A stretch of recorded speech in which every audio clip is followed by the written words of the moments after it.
Bueno, es que tocaba darle grabar. Ahí ya estamos grabando. De antemano les digo a todos que lo que están viendo en sus pantallas, los audios, todo eso, a partir del momento se les notifico de que está siendo grabado. Esto pues para manera de poder retroalimentar posteriormente las clases o algo, apenas nos, nos instalen canal y toda la cuestión, si hay posibilidad de retroalimentar esto.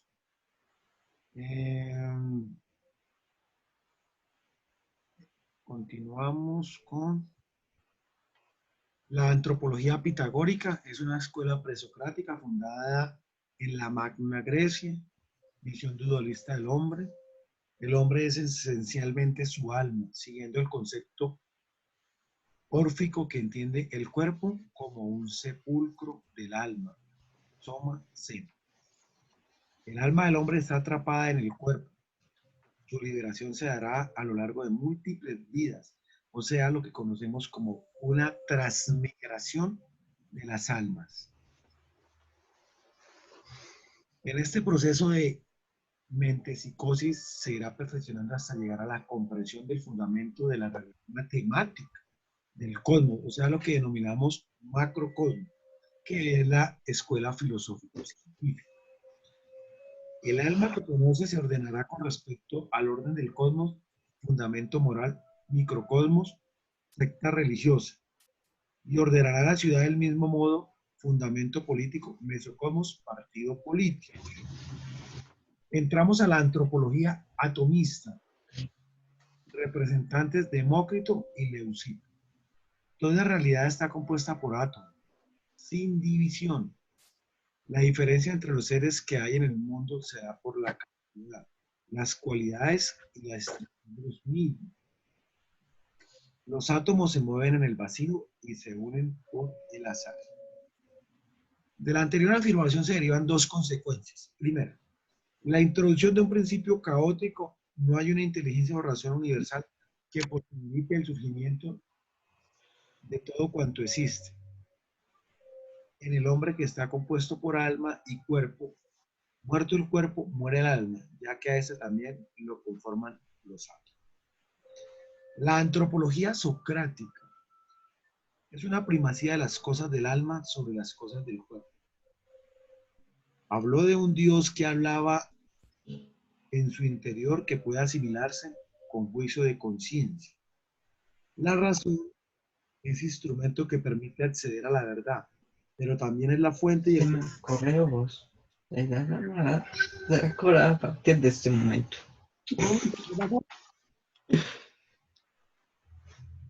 ¿Algún inconveniente? La persona que estaba hablando, bueno, ¿podemos continuar? ¿Me escuchan? Sí, profe, sí. ¿Puedo continuar?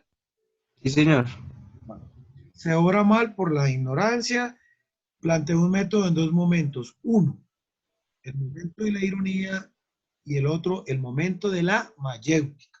Ya tengo conocimiento de que ustedes saben qué es mayéutica porque me lo expresaron ahorita. Con este se ayuda al hombre a encontrar la verdad que habita en su interior, el conocimiento verdadero que es el camino para la adaptación justa. De este modo llega al intelectualismo moral, doctrina que afirma que el que actúa mal lo hace por ignorancia. La antropología de Platón. Platón presenta un claro dualismo. El hombre está conformado de manera accidental por alma y cuerpo. El cuerpo es la cárcel del alma. El hombre es esencialmente su alma. Esta ha caído de manera accidental en un cuerpo. El alma busca liberarse del cuerpo, para ello debe perfeccionarse en múltiples vidas. Liberación que se alcanza con el perfeccionamiento, que consiste en ser virtuoso, en seguir la parte racional, el conocimiento. El conocimiento no es juego, sino jugó un papel importante. La complejidad del ser humano la presenta Platón en su visión tripartita de el alma racional, irascible y concupiscible. Estas partes pugnan al interior de cada individuo pero el ideal es que la parte racional prime sobre las otras para llegar al perfeccionamiento requerido. Del mismo modo, el perfeccionamiento del ser humano se da en una sociedad regida por hombres inclinados a la parte racional. El que gobierna debe ser el que conoce y el que conoce es el filósofo. Aquí un cuadro resumen de la psicología platónica de la famosa estructura tripartita del alma. Entonces, está el conflicto interior que está relacionado de manera directa con la división interna del alma.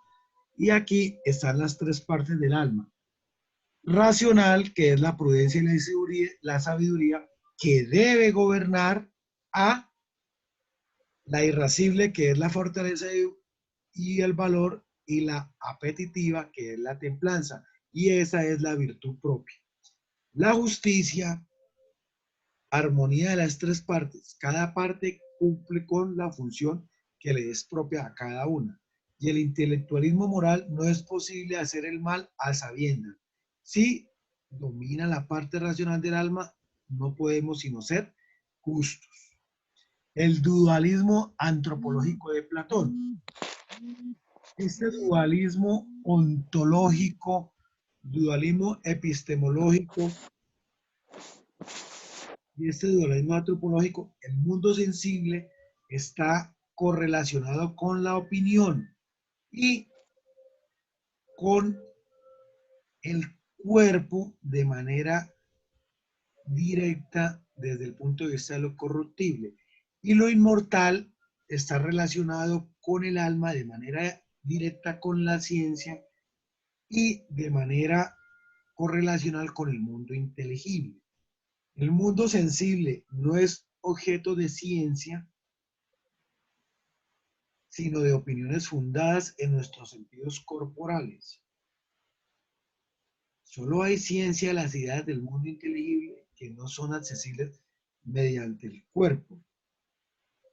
Luego hay en el hombre algo radicalmente distinto del cuerpo, emparentando con el mundo inteligible, a través de lo cual adquirimos ciencia. Se trata del alma que está como prisionera en el cuerpo. La antropología en Aristóteles. Para Aristóteles lo que verdaderamente existe, la realidad, son seres individuales, constituidos de materia y forma. Teoría ilemefórmica.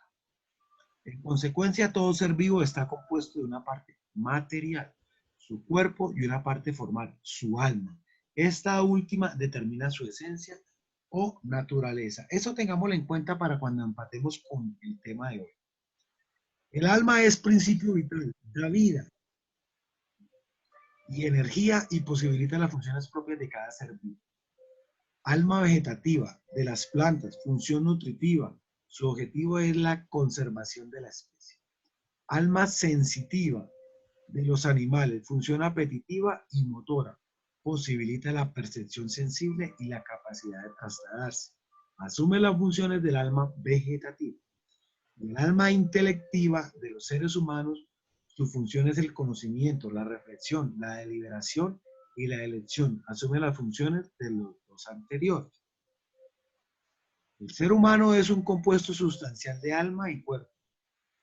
El alma no es inmortal, es principio vital intrínseco al cuerpo. El alma intelectiva o racional propia del ser humano asume las funciones sensitiva, apetitiva y motora y vegetativa nutritiva. Sus funciones son el conocimiento, la reflexión, la deliberación y la elección. Permite conocer el mundo, así como llevar a término las acciones mejor. El hombre en el pensamiento cristiano y medieval. Ahí vemos una diapositiva que nos puede ilustrar un poco. La visión del hombre en San Agustín, también sé que ese tema ustedes lo manejaron. Dualismo platónico. El hombre es un alma inmortal que ocupa y se sirve de un cuerpo mortal. Esta alma ha sido creada por Dios, pero por el pecado original. Esta alma está dominada por el cuerpo. Para salvarse necesita de la gracia divina. El alma es inteligente, quiere y recuerda, lo que le da la identidad. Un tema fundamental es de la libertad humana. Así el hombre se hace responsable de sus actuaciones distinguen la libertas o máxima libertad, que lo lleva a amar el bien supremo, Dios, y la búsqueda de la felicidad. Libre albedrío es la capacidad de decidir libremente, pero marcado por el pecado original, con la gracia divina, ese se convierte en libertas. Visión del hombre en Tomás de Aquino. Siguiendo a Boecio en su definición de persona, ya que el ser humano lo es en tanto persona, afirma, compuesto del alma y cuerpo, sustancia individual de naturaleza racional. Aquí, y como lo pensó Aristóteles, no existe dualismo.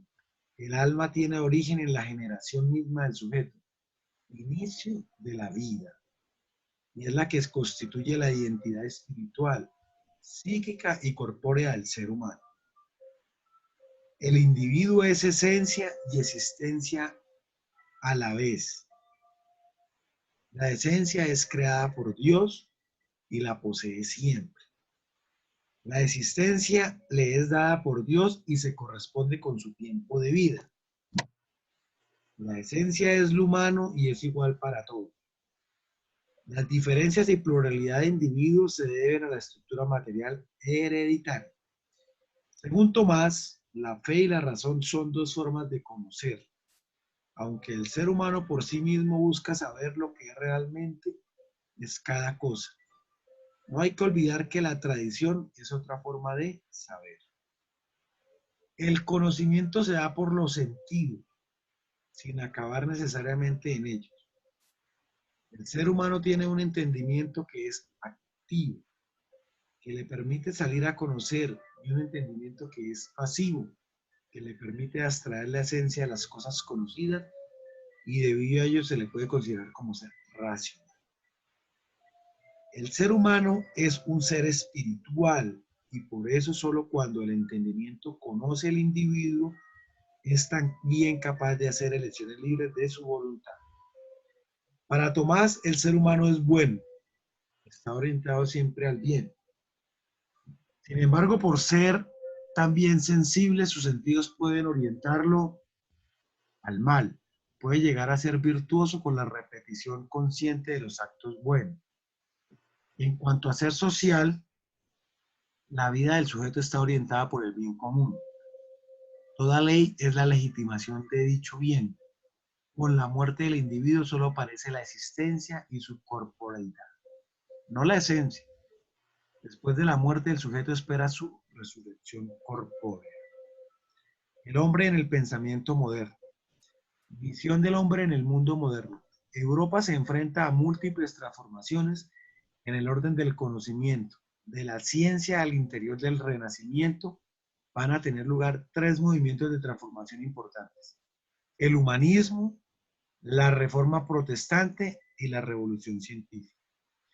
El Renacimiento coloca al hombre en el centro de la reflexión filosófica, pasando de un teocentrismo a un antropocentrismo.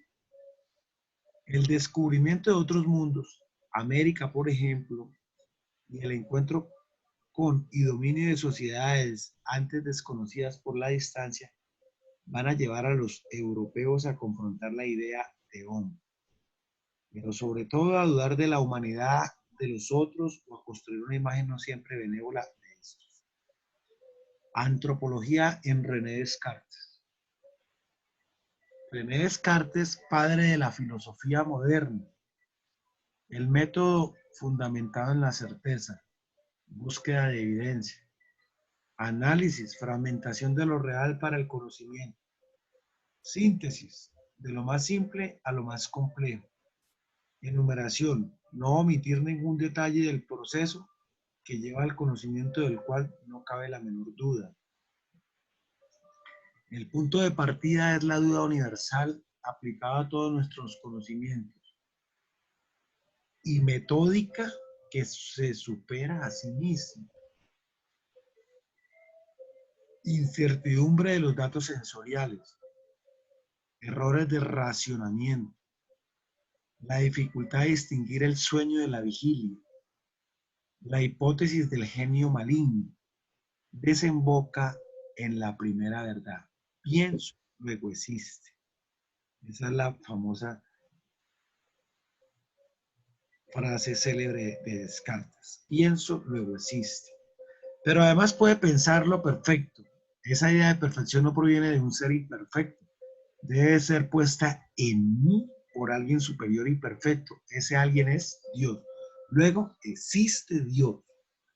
Dios es infinitamente bueno y veraz.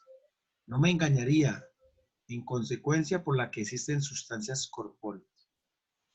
Las tres sustancias independientes, ser pensante, Dios y cosas extensas. Descartes es dualista. El ser humano está compuesto de alma,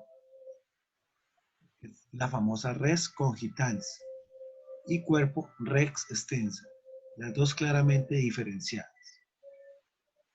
En el alma destaca la razón. El cuerpo es una máquina determinada por las leyes de la física, pero el alma es una sustancia independiente que rige el cuerpo. El universo es la gran máquina creada y regida por Dios. Antropología en Kant. Desde el punto de vista epistemológico, Kant hace una síntesis entre racionalismo y empirismo. El filósofo pone el acento en el sujeto más que en el objeto. Este siempre será quien organiza a través de sus facultades cognitivas las representaciones que le vienen del mundo exterior. Pero confirma la importancia de la experiencia para construir el conocimiento humano. Esta primacía del sujeto sobre el objeto es conocida como giro copernicano, recordando así la propuesta heliocéntrica de Copérnico. En Kant el ser humano no se reduce a puro conocimiento. El aspecto práctico-moral forma parte de este. Plantea un imperativo categórico derivado de la propia razón humana. Obra de tal modo que la máxima de adaptación pueda volverse al mismo tiempo en ley universal. Obrar que está inclinado al deber, de ontología. Se complementa con otro imperativo, que centra su interés en la dignidad humana. Obra de tal modo que uses a la humanidad tanto en tu persona como en la persona de cualquier otro, siempre al mismo tiempo como fin y nunca simplemente como medio.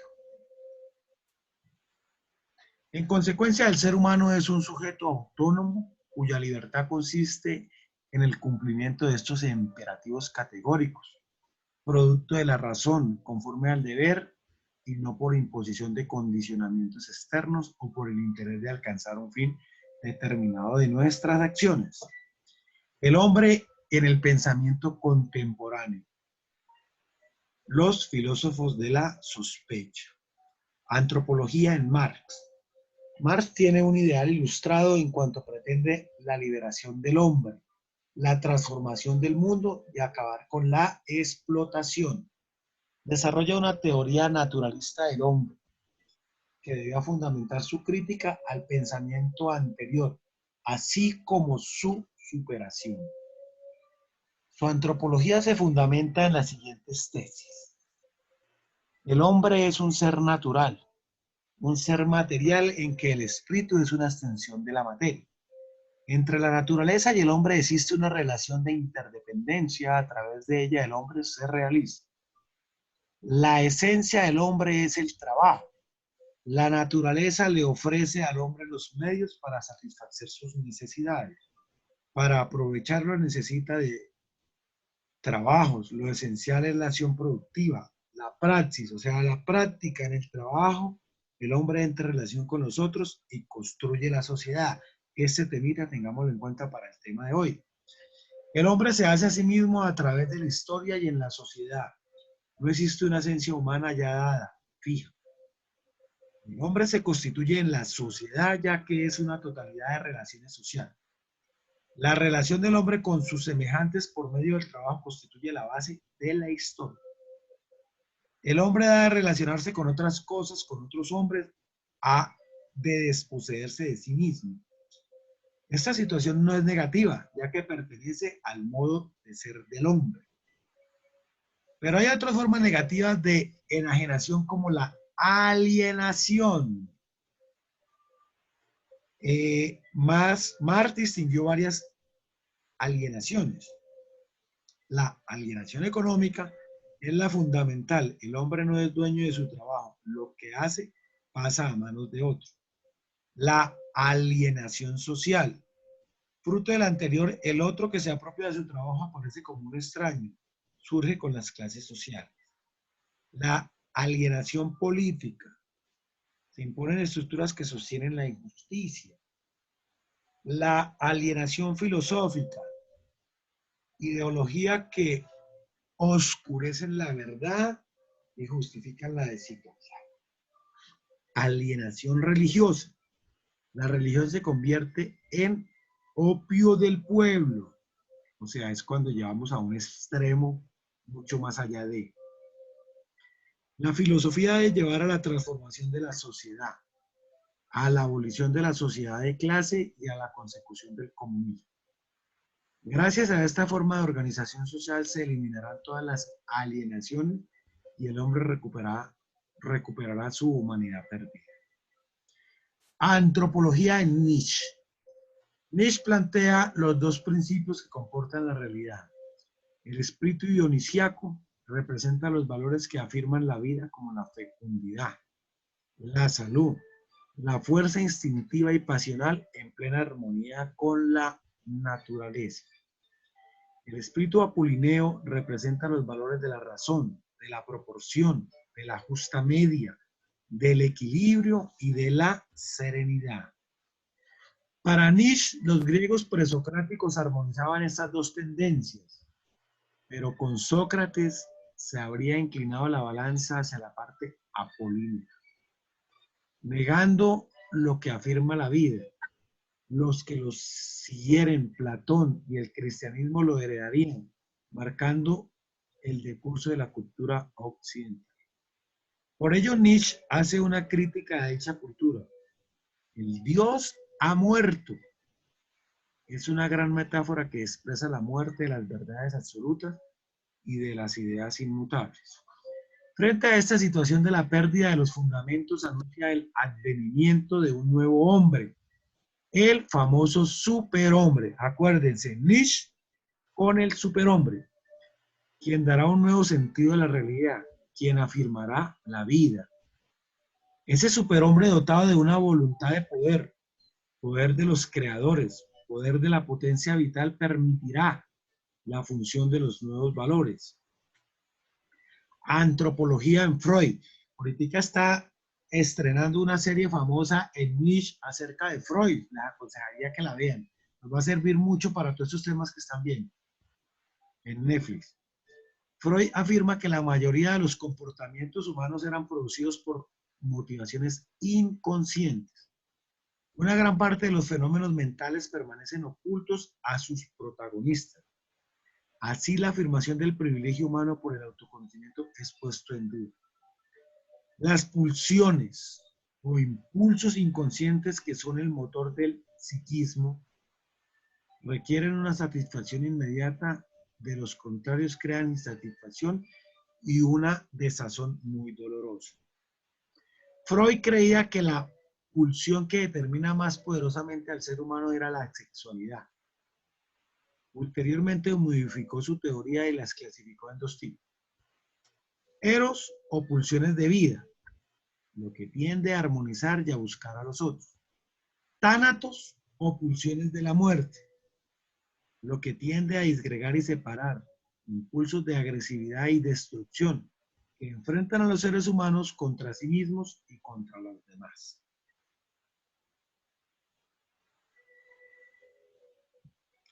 Bueno, hasta ahí como un pequeño barrido, ya como para centrarnos en el tema de hoy. Y el tema de hoy, ¿me están escuchando? Sí. Porque creo que se me fue aquí. ¿Qué pasó? Sí, señor, sí, Sí, estamos señor. escuchando, sí, señor. Bueno, Sí, profe, sí, ahora Ahí estamos activos. están 15 activos, ¿cierto? Bueno, nos vamos a meter en el tema ya Positivo. del día de hoy. ¿Cómo? Señor. ¿Me están escuchando? Sí, señor. Sí, profe. Sí, ¿Cómo es que se llama la monitora? ¿María Paula? María Paula, sí, señor. María Paula, no se te olvide Changuito. escribirme y me Ale escribes, Changuito. me Sí, escribes, me profe. escribes si eres la monitora del grupo tal, creo que es el 202 de antropometría con el doctor Mario Francisco Blanquín. Listo, profe. Bueno, entonces arrancamos con el temita de hoy, que es el significado holístico del ser persona, ratio, intelectualidad y psicoafectividad. Toca arrancar diciendo que ¿qué es el hombre? Desde el punto de vista de la unicidad y pluridimensionalidad del ser humano. El hombre ha sido la pregunta a la que el ser humano de todos los tiempos y culturas ha buscado una respuesta que le satisfaga. Sin encontrarla con certeza por el ser humano, es un ser por naturaleza indeterminado. O sea, siempre hemos estado en la búsqueda, una búsqueda de una verdad, una búsqueda de una evolución, y por eso voy a enunciarles unos términos para que ustedes en el transcurso de hoy se permitan como ir buscando significados, porque estos términos van a ser, digámoslo así, los ejes transversales de cierta manera dentro de este tema, dentro de esta unicidad y pluridimensionalidad del ser humano. Son hombre, cuerpo, espíritu, razón, inteligencia, evolución, praxis, amor, familia, sociedad, comunidad, sensaciones, afectividad, emociones, estímulos, libertad y libertinaje. Desde su experiencia cotidiana de su existir el ser humano, cuanto individuo es consciente de que, aun siendo único, sin dejar de ser el mismo, siempre se ha enfrentado a muchas realidades que le transforman su existir. Su existir que es pura relación y su relación que es puro cambio. Imposibilita que se tenga una teoría última sobre sí mismo. Sin embargo, en el intento de comprenderse a sí mismo, el ser humano no se ha construido algunas visiones teóricas, perdón, se ha construido algunas visiones teóricas o más conocidas como visiones antropológicas, que se pueden resumir en tres fundamentalmente, que son la visión monista, que sostiene que el hombre es solo materialidad, la visión dualista, que sostiene que el hombre es de dos cosas separadas, por un lado cuerpo y por el otro lado espíritu, y la visión integral, que sostiene que el hombre es espíritu corporeizado. Estas visiones y otras son formas de comprender al ser humano en unas categorías que resultan correlativos de unas épocas y de unas culturas. Aunque las formas de comprensión se presentan, corresponden a la visión occidental. Por eso fue que me permití hacer como ese pequeño barrido para centrarnos de la visión occidental del hombre. Frente a toda cosificación y fraccionamiento del ser humano, una de las formas bastante coherentes es la de comprender al ser humano como un, ojo con esto, un ser biopsicosocial. Es comprender al ser humano como un ser biopsicosocial. integrado en sus plurales dimensiones. ¿Qué permite esta comprensión? Integrar de algún modo, sin totalizaciones ni reduccionismos, las plurales visiones que buscan comprender al sujeto limitando. Hablar del ser humano como un ser integral es hablar de un alguien biológica, social, cultural e históricamente único, irrepetible e irreemplazable. Ojo con esto. Hablar del ser humano como un ser integral es hablar de alguien biológica, social, cultural e históricamente único e irrepetible e irreemplazable. Pero esta unicidad irrepetible e irreemplazabilidad solo es posible experiencializarla desde la vivencia de las plurales dimensiones que hacen posible que el ser humano se devenga humano exteriorizándose. ¿Exteriorizándose cómo? El hombre es una unidad indivisible y multifacética que debe ser estimado y cultivado en todas sus dimensiones. El hombre es una unidad indivisible y multifacética que debe ser estimado y cultivado en todas sus dimensiones. Es necesario comprender por dimensiones, según las categorías de Marx, que algo vimos ahorita en el repaso, aquellas afirmaciones ontológicas del ser. En categorías aristotélicas las dimensiones son potencias, que luego se despliegan históricamente como actos. Así es como el ser humano se manifiesta como un ser uno y plural a la vez.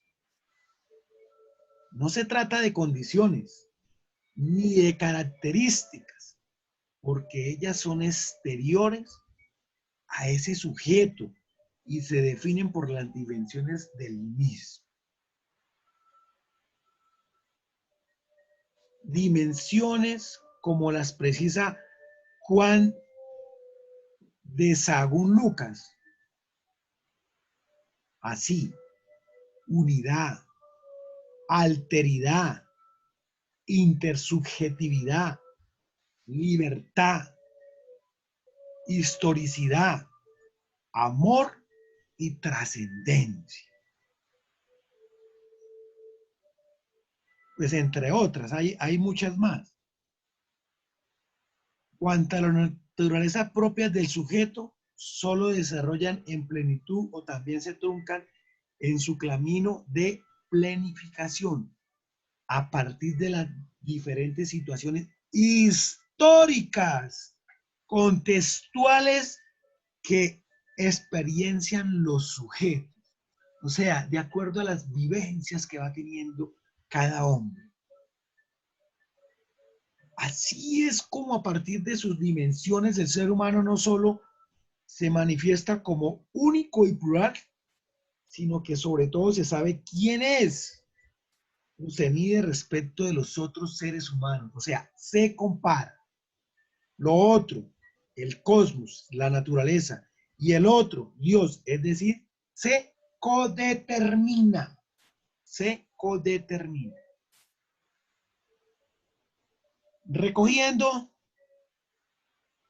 estos conceptos, podemos decir que en una u otra forma yo me encuentro no solamente determinado como absoluto frente a la realidad en cuanto a tal, sino en cierto modo codeterminado respecto a las demás personas.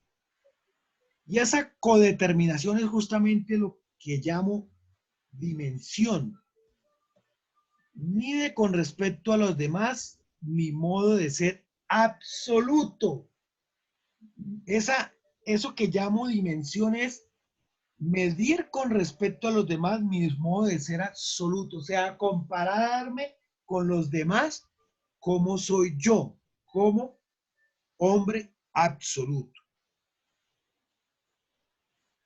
A esta unicidad y pluralidad complejas donde convergen de modo armónico lo material y lo inmaterial, lo corpóreo y lo espiritual, lo físico y lo psíquico, lo inmanente y lo trascendente, lo finito y lo infinito, bien lo podemos comprender como las estructuras del universo personal, que en sí mismas conforman un entramado único y abierto a la indeterminidad. Esta complejidad e indeterminidad del sujeto, si bien se funda en lo biológico, rebasa por sobre lo biológico, no sin lo biológico, hasta campos de trascendencia que constituyen esa revelación historizada del sujeto como un ser plus. Científicamente hablando, todas estas dimensiones nacen con el sujeto y se van desarrollándose, o sea, van evolucionando, cualificándose en su trayectoria evolutiva, o sea, van progresando. Por la evolución biocerebral, el ser humano ha llegado desde el instinto de supervivencia propio del cerebro reptílico a esas emociones inconscientes propias del cerebro límbico. Pero finalmente al raciocinio y a la reflexión del neocortex. ¿Qué inferimos de aquí? Es un poquito como enredado ahí. Entonces, ¿qué inferimos de acá? ¿Qué sustraemos? ¿Qué sacamos? Que a mayor complejificación cerebral, mayor desarrollo de la inteligencia. Y a mayor desarrollo de la inteligencia, mayor desarrollo de la conciencia. Sosteniendo esto sobre la evolución y potencial biocerebral en despliegue, decía Hipócrates,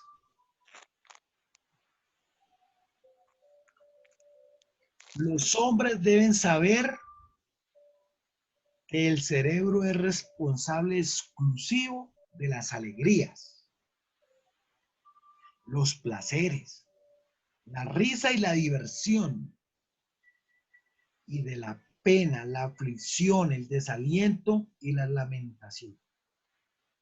Y gracias al cerebro de manera especial, adquirimos sabiduría y conocimientos y vemos, oímos y sabemos lo que es repugnante y lo que es bello, lo que es malo, lo que es bueno, lo que es dulce y lo que es insípido. Y por el mismo órgano nos volvemos locos y deliberamos y el miedo y el terror nos asaltan. Es el máximo poder en el hombre, es un intérprete de aquellas cosas que están en el aire. Y ahí nos metemos de lleno dentro de las dimensiones constitutivas del ser humano, como son la corporeidad, sexualidad, la mundanidad y la historicidad, y llegamos a nuestro tema puntual del día de hoy, que es la ratio intelectividad. ¿Pero qué es eso y cómo se come? Pues sencillo. La ratio intelectividad es la potencia en la que se conjugan la razón y la inteligencia como facultades humanas, radicalmente imbricadas en las operaciones concretas del sujeto pensante, o sea, tejidas entre sí. Y la razón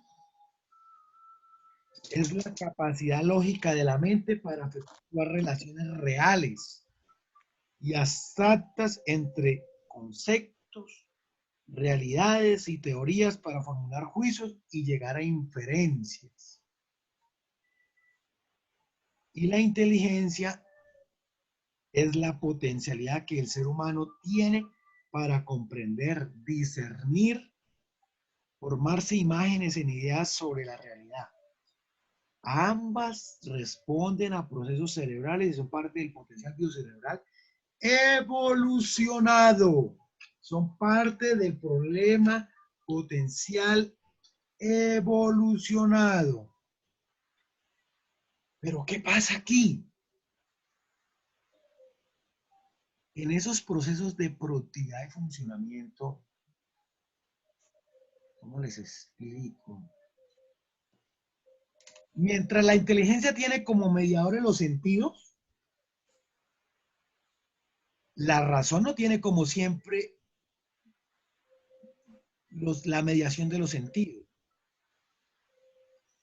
La gran mayoría de veces se manifiesta también abstractamente, generando abstracciones de la realidad y plantear abstracciones sin realidad. Mientras la inteligencia es propia de todos los seres vivos, ese intelecto como objeto y como práctica, digámoslo así, hasta que la ciencia no diga lo contrario, son realidades que han evolucionado de modo exclusivo con el ser humano. Mientras tanto, la razón es solo del ser humano. Y aquí es donde viene la famosa gran diferencia con el animal como ser vivo.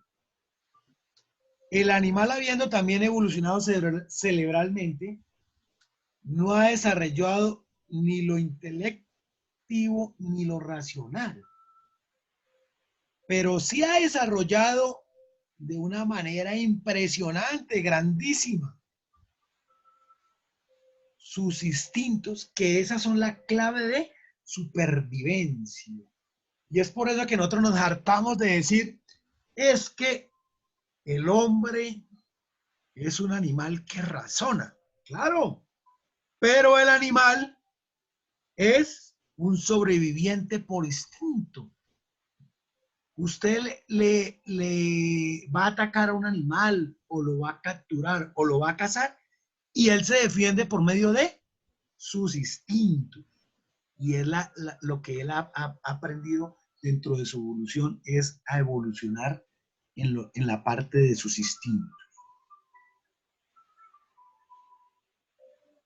Esta potencialidad raciointelectiva tiene como soporte biológico el cerebro,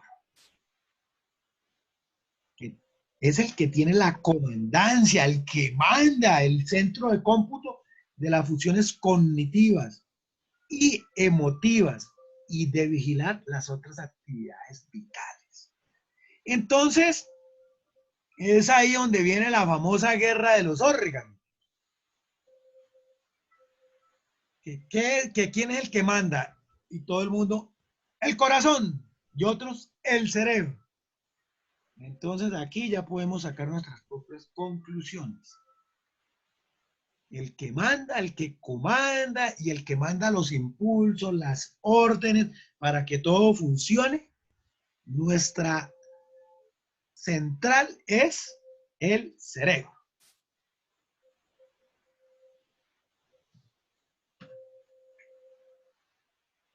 En la praxis, o sea, en la práctica, mientras el acto de inteligenación que efectúa el ser humano sobre las realidades permite acercarse al conocimiento de las mismas, así es como las cosas se vuelven objeto de conocimiento. La racionalización sobre los hechos, discursos o posturas ético-políticas, busca justificar de modo lógico lo injustificable. No así la razonabilidad, lo razonable y lo racional, que significa que una decisión, postura o discurso está de acuerdo con la razón. Pero Estos son operaciones, pero son operaciones raciointelectivas de comprensión y abstracción que no solamente participan la razón misma como capacidad lógica de la mente para efectuar esas relaciones reales y abstractas entre los conceptos, esas realidades y teorías para formular juicios y llegar a sacar las inferencias, o solamente la inteligencia misma como esa facultad para entender, para comprender, para aprender, para discernir y fijar esas posturas racionales, participan otras capacidades que cuáles serían el pensamiento en cuanto a capacidad de construir ideas y representaciones de la realidad mediado por los sentidos, la memoria en cuanto a capacidad de recordar lo mediato y lo inmediato en cuanto a los datos, a los hechos, a las decisiones que se guardan en la mente de los sujetos. O sea, es como el controlador estadístico de la mente. Y la mente, capacidad de establecer proporciones de sus proposiciones discursivas. Los sentidos como mediadores de la comprensión de las realidades. O sea, son los medios, son los canales para poder hacer todo ese discernimiento. Y eso nos lleva a sustrayendo, recopilando, concluyendo esto que acabamos de ver, que con la inteligencia el hombre conoce la verdad en las cosas. Con la razón relaciona coherentemente las ideas y pensamientos y con la mente mide y establece las proporciones adecuadas de las proporciones en sus discursos.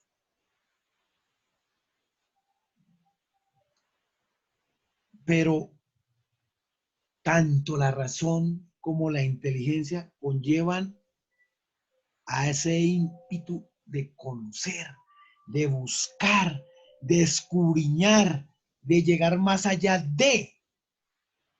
Y es por eso que ese acto de conocer surge del deseo de acercarse y de saber algo sobre los objetos, sobre las cosas. Y es donde podemos decir, no conozco por un automatismo de la naturaleza, sino por esa necesidad.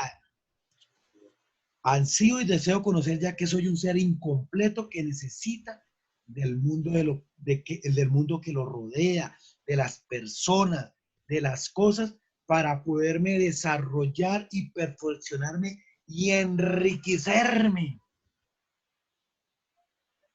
Este deseo de conocer apunta a tener una finalidad propia mía como sujeto pensante. ¿Y es cuál? Encontrar esa verdad. Llegar a esa verdad. Y esa es la razón de ser de la evolución del hombre. Y la verdad que el hombre busca a través de los actos raciointelectivos no es nunca una cosa dada, sino es una cosa que se constituye a partir de la valoración racional de aquello que se dice o que se juzga sobre una cosa o una realidad.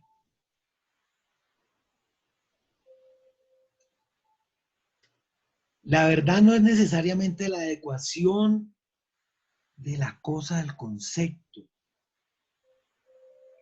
sino es esa cosa misma que escapa al concepto.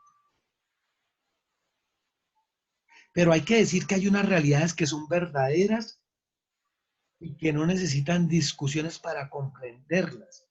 ¿Cuáles serán? ¿Cuáles serán esas verdades que no necesitan discutirlas para comprenderlas? Me voy a atrever a dar algunos ejemplos. Si un individuo siembra maíz y si esa semilla no muere, sino más bien se desarrolla en un buen terreno, abonado, cuidado, buena agüita, o sea, en los mejores términos, como lo exige la naturaleza, pues ¿qué vamos a encontrar al final del proceso del desarrollo de dicha semilla? Maíz que se ha de cosechar. Sí, ¿cómo se dice eso? Cuando arreglamos las cuerdas de la guitarra, bueno, pensamos las cuerdas de una guitarra, se escuchará consecuentemente una nota musical. Eso es así de radical, porque si la dejamos destemplada, pues eso va a sonar inmundo y no vamos a escuchar ninguna nota musical, sino un ruido ahí. Esas son las verdades que no necesitan discutirse. La dimensión raciointelectiva del ser humano es una gama de interacciones entre pensamiento, memoria, razón, sentidos y emociones. Ello significa que el ser humano es un ser muy complejo. El hombre como tal, el ser humano, desde usted lo quiera mirar, desde la óptica que lo quiera mirar, es complejo. Por eso es la máquina más perfecta creada por Dios. Es por eso que es imposible abarcarlo en categorías puramente conceptuales.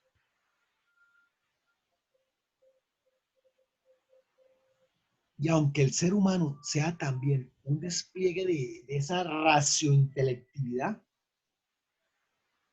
en cuanto a ser complejo, no se reduce solamente a la razón y a la inteligencia. Entonces, recapitulando y concluyendo estos conceptos anteriores, podríamos decir que la dimensión intelectual es tan propia del ser humano que algunas escuelas filosóficas han llegado a reducir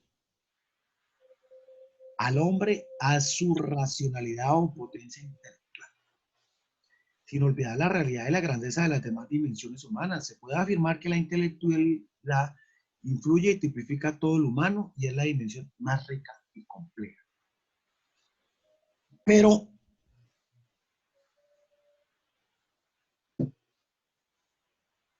¿qué más podríamos concluir aquí? Todo acto de conocer ha de llevar al sujeto a encararse con la sentencia del conócete a mí mismo.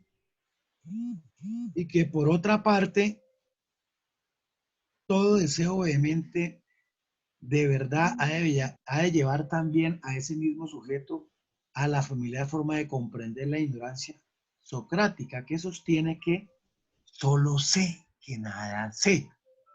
O hay un dicho popular muy conocido entre ustedes y lo he aprendido de ustedes. Tanto sé que nada. Sí.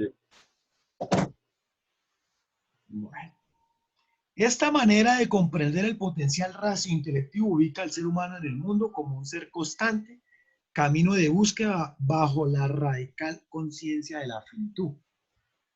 Y la otra conclusión sería que la conciencia de que la razón tiene sus límites y eso lo sabe la inteligencia, exige que el ser humano sea más intercultural y más interdisciplinar a la hora de tomar las decisiones sobre aquello que considera progreso y desarrollo, y sobre sus mediaciones como la ciencia y la tecnología o la tecnología. Bueno, pasamos a otro campito, a eso de qué es el ser persona desde el significado holístico de la psicoafectividad. Pues sencillo, eso no es sino la carga de potencialidades vitales como las sensaciones afectivas y emociones que se desarrollan a lo largo de su vida del sujeto a partir de los procesos sociales, culturales, cognitivos, afectivos y sexuales. Tales procesos inician en el momento mismo de la gestación intrauterina del sujeto. Ojo, mire desde cuándo se inicia.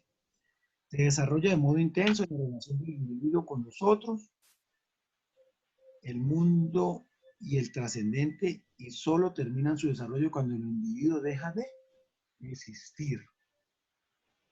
Después de ese proceso de aprendizaje intrauterino, el siguiente campo vital en el que la niña o el niño aprende, conoce y desarrolla esas potenciales afectivas, emocionales y sentientes es la familia. Pero esa familia, ¿qué es? La familia constituye, es el campo ecológico en el que la niña o el niño aprenden a amar y ser amado, aprende a ser persona, se humaniza y se deviene del sujeto.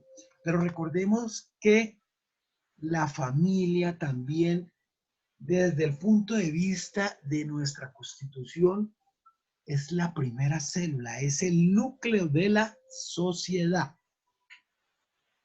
Y es en la familia donde el individuo despliega desde el momento de su gestación hasta y durante sus primeros años de vida, todo ese potencial de sensibilidades que le ayudarán a crecer en libertad, a tomar decisiones desde su voluntad libre y a fijar sus posturas y posiciones morales y constructivas frente a sí mismo, los demás y la naturaleza. Pero para hacer patente ese despliegue complejo de esas potencialidades en el individuo, no basta que la familia como comunidad de sujetos, y hay que tener como necesidad que esa comunidad de sujetos tenga como dínamo, o sea, como impulsador de su relación y encuentro, el amor. Y el amor es el que puede hacer posible el despliegue del aprendizaje.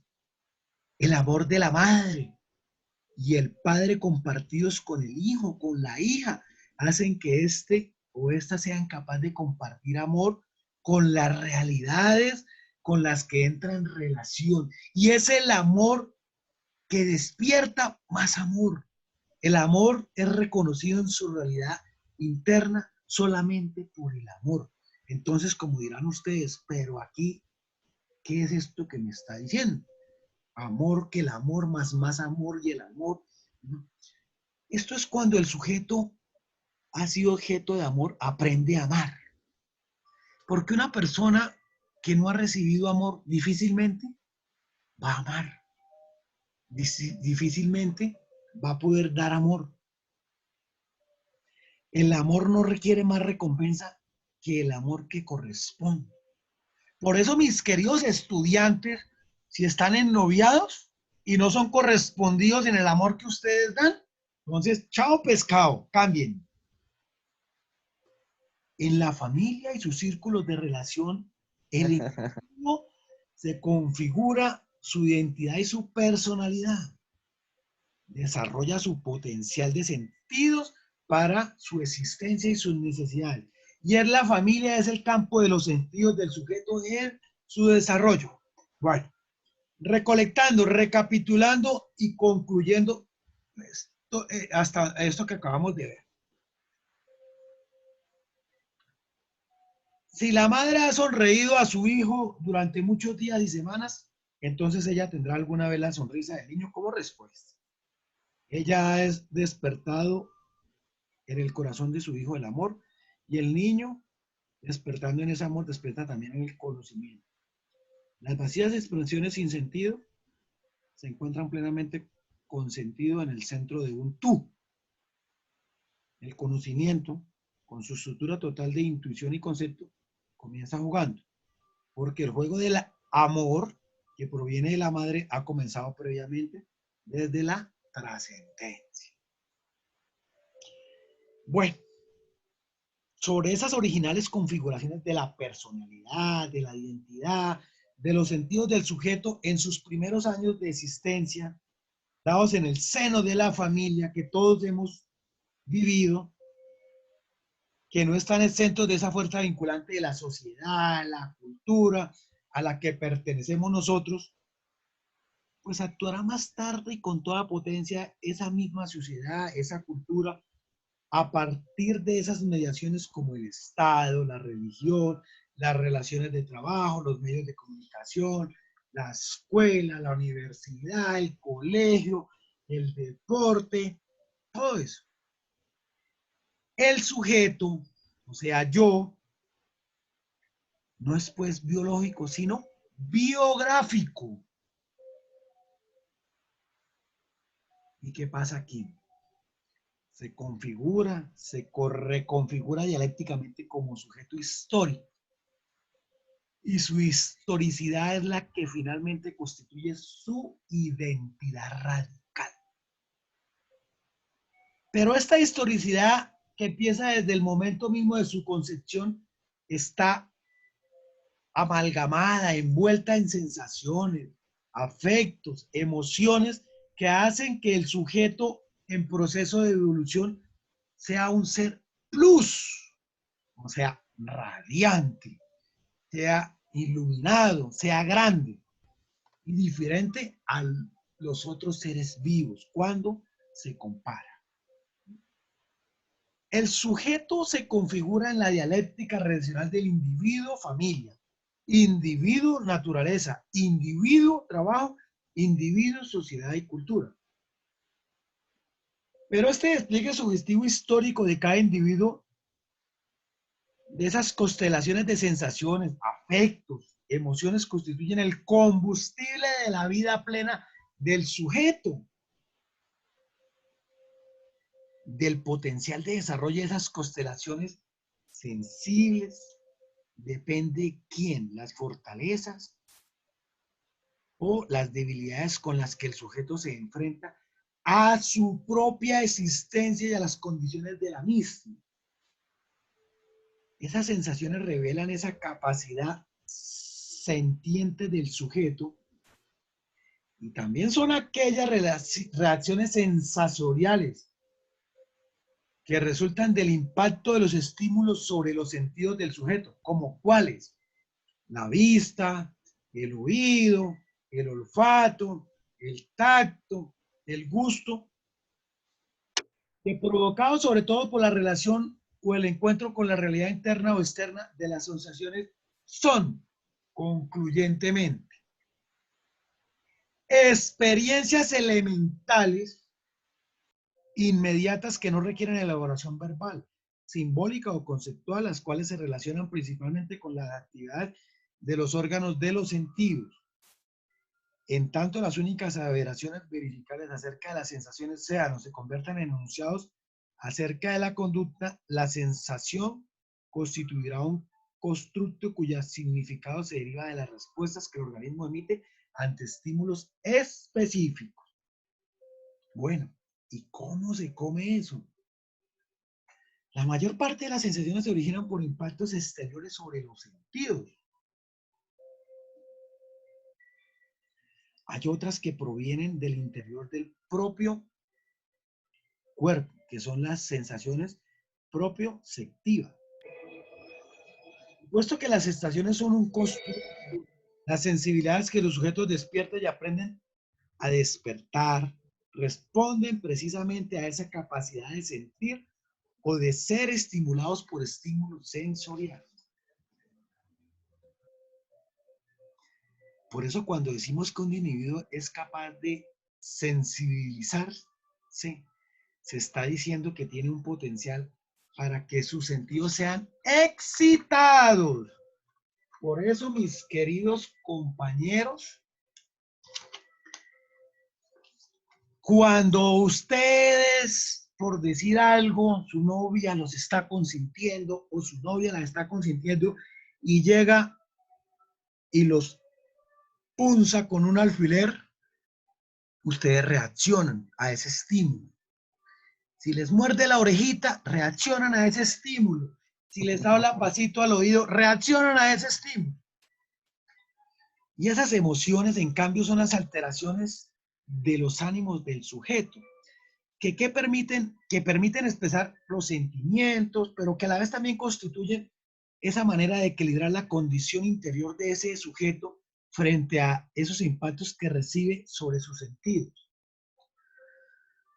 Las emociones son la reacción compleja que consiste en un cambio fisiológico, digámoslo así, del estado homeostático, o sea, ustedes están quietos, el hombre quieto, el cual se experimentan subjetivamente como un sentimiento y se manifiestan en cambios corporales que son preparatorios de acciones manifiestas. Por eso les decía, cuando el novio o la novia los punzan con un alfiler, ustedes reaccionan, algunos amorosamente, algunos con un gesto, algunos violentamente y algunos al punto de que le dice, no me friegue más, chao pescado. Son la consecuencia expresiva de las experiencias que el sujeto tiene y pueden ser duraderas o pueden ser cortas, intensas o leves. Cuando decimos que una persona es emocional, se está diciendo que tiende más hacia una conducta o respuestas emocionales que hacia unas conductas o respuestas cognitivas. Pero ¿qué pasa aquí? Junto a los sentidos y las emociones están también los afectos. No los podemos dejar de lado. ¿Y qué son estos? Pues son cualidades que constituyen ese componente dinámico y esencial de la emoción. El afecto podríamos decir que denota las cualidades del sentimiento en general. Se aplica a los sentimientos, emociones o disposiciones en tantos modos de funcionamiento mental. Y se puede mostrar con conductas y gestos positivos o negativos, lo que les acabo de explicar con el ejemplo. En su expresión positiva, los afectos explicitan como bondad, cariño, aprecio, gusto, ternura, amor. Bueno, ahí nos podemos extender. O en expresiones negativas como el odio, el rechazo, el desprecio, el disgusto, el desamor. Por eso cuando decimos que una persona es afectiva, estamos diciendo que es capaz de mostrar afectos y sentimientos. Claro que hay unos que son más fríos que el hielo, que el polo polar y el polo sur. No muestran nada de sentimientos, mejor dicho. Son quietos y estáticos, parecen de hierro. Bueno, concluyendo,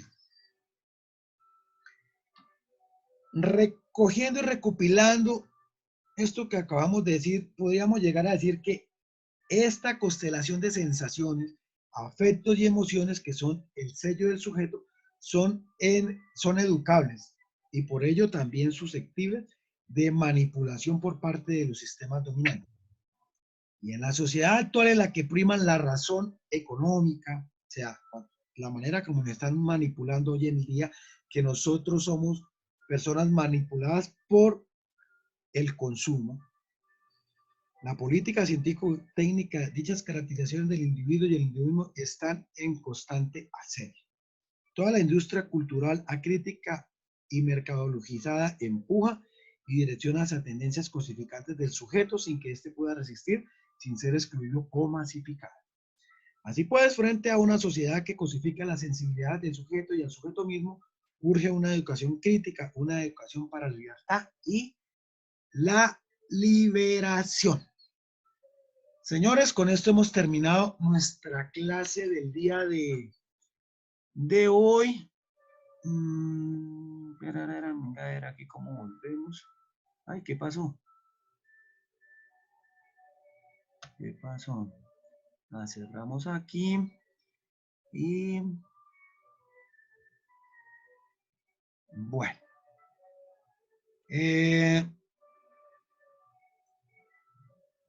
Bueno, según, pues con esto, pues espero, traté de ser lo más conciso, preciso y tratar de explicarles de una manera cotidiana, popular, todo este tema de la raciointelectualidad y la psicoafectividad.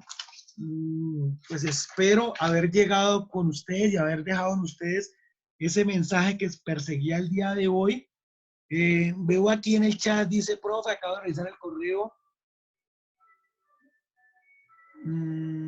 El profesor envía, y como tal, solo hay 18 personas necesitadas para esta clase.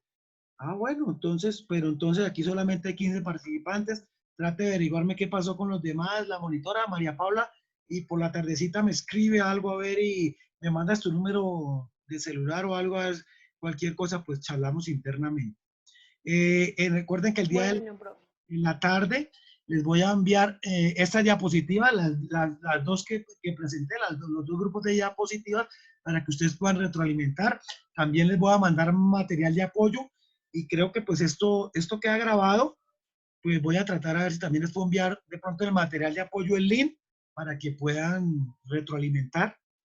Y el taller es algo muy sencillo, el taller está basado en, creo que una lectura o ahí están los links, están todos, pues no sé, escucho aportes que nos sirvan a todos, porque aquí todos estamos aprendiendo.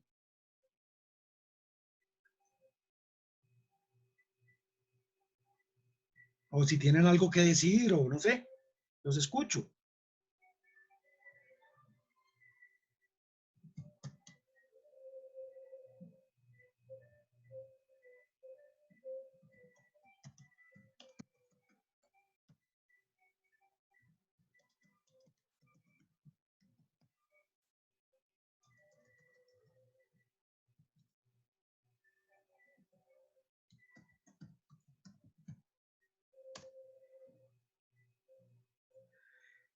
Pues me gustaría saber cómo les pareció la clase, pues es mi primera clase con ustedes, y virtual de ñapa. Bien, profe, bien. Muy interesante. Sí, bien. Sí, bien, bien. Bien, profe, todo estuvo bien. Sí, sí logré llegar con algún mensaje, sí se les quedó como alguito entre todo eso, porque hoy prácticamente fue una maratón. Hacer ese barrido y llegar con el tema de hoy, pues fue una maratón.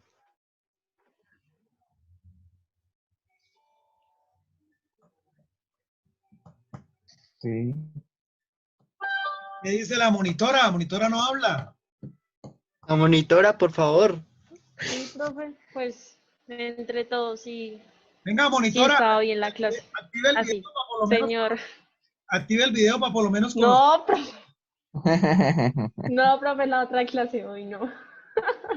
Claro. Tío, Bueno, tío, tío. No, Actívelo. no.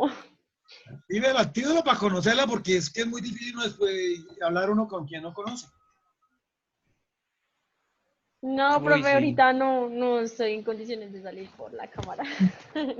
El otro martes me presento. El Mire, ejemplo, sí. a petición de sus compañeros. Por favor, compañera. No, Monitora. no, no.